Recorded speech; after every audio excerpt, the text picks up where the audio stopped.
What's up, guys? So I want to talk today a little bit about step-ups and box height. This is a detail that is super important that a lot of people neglect. A lot of times folks they'll have a box, they'll have their step-up box, whether that be like a cooler, a plyo box, a bench, etc. And that's what they stick with. So essentially they're doing step-ups at the same height all the time.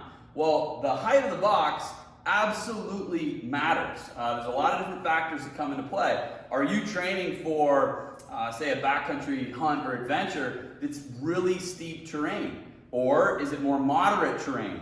How tall are you? If you're 5'2" and you're using the same box as a guy that's 6'4", right? There's a big discrepancy there in terms of the angles, okay, that you're utilizing, okay, the ankle, the knee, and the hip. So I want to take a look here. Here I've got a 12-inch box, all right? So for me, I'm not super tall. I don't have very long legs. But when I step up onto this box, right, bang, right there, okay? So I'm going to step, and then I would stand up. Now, when I stand on that box, you can see that I've got a shin angle that's what we call positive. The knee is out over the toe. This is a propulsive position. Okay, so it's going to help accelerate me up the hill. Now remember, this thing doesn't have a slope. A hill would have a slope, right? So it's still not going to be perfect. We step on the box, we stand up. That's a positive shin angle. Now, here's a higher box. If I make contact here, this is what we call a negative shin angle.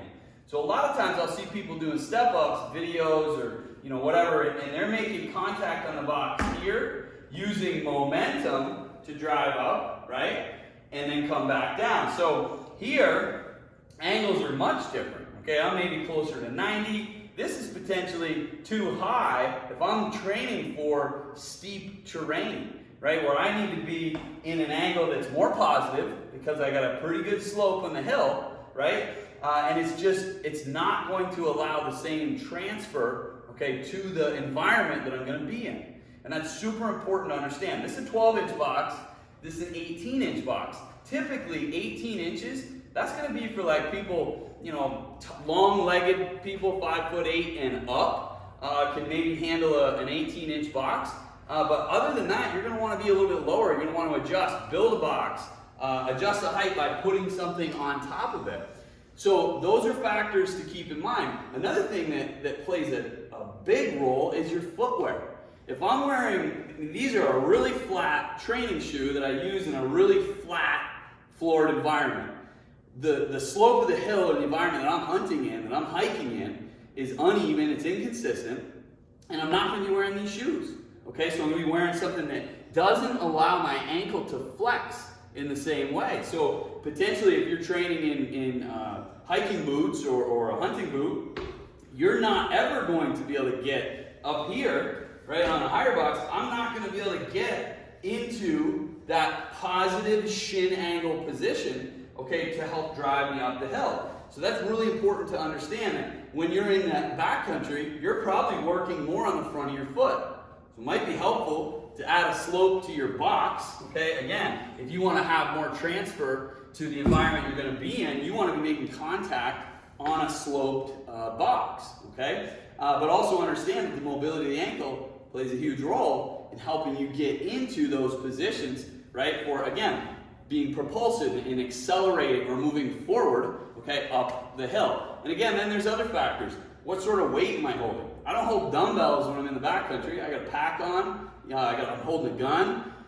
Make sure that you're making those adjustments as you get closer to the season, but also know that that's going to make a difference, okay, in terms of the height of the box. Is the weight on my back? Is it in my front? Is it on my shoulder? All of these different factors such as the footwear, the fatigue. And then again, if we're using momentum to come into that step up, am I coming here? Or is it super steep, I don't have momentum, and I'm just making contact and up? Maybe there it's more important to keep that foot up, drive and up, versus getting this big long step, okay, and using momentum.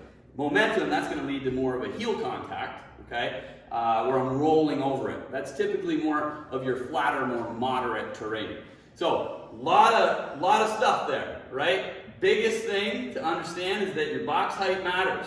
All right, so if you're using a box that's too high and you can't get into a good positive shin angle, it might be time to drop the box height down. If you're using a box that's too low and you're not challenging yourself in such a way that it's going to transfer to the field, it might be time to make a switch there as well.